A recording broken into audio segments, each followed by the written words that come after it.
Putin is visiting Iran for the first time in 3 years, and what's important is that this is exactly what the US is trying to stop from happening. Today, Iran said, quote, "Putin's trip to Tehran is currently being worked out, and the preparations for it are underway." Now, it's worth knowing that this is actually a really important and really high-level meeting. In fact, Putin is going to be meeting with Iran's actual leader, Khamenei, and he rarely ever meets anyone. Although something really important you have to remember is that recently Putin signed a mutual defense agreement with North Korea, where both countries promised to send troops to each other when defending or even attacking. And I'll loop it back in a sec, but this is actually happening in practice. North Korean soldiers are currently in Russia fighting for Russia against Ukraine. So this deal is a real thing. And looping it back, it's entirely possible that Russia could sign a similar agreement with Iran, which means that Russia would defend Iran if any country attacked Iran, like the US or Israel.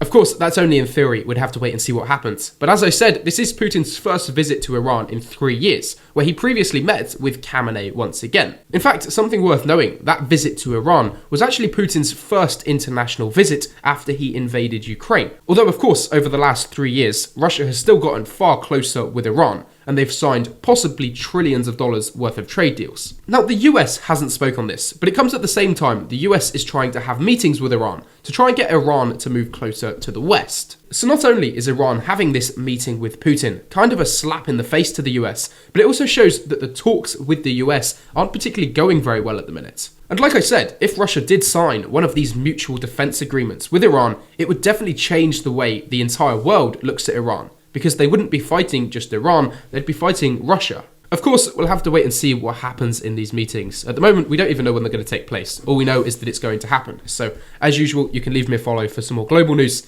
like this.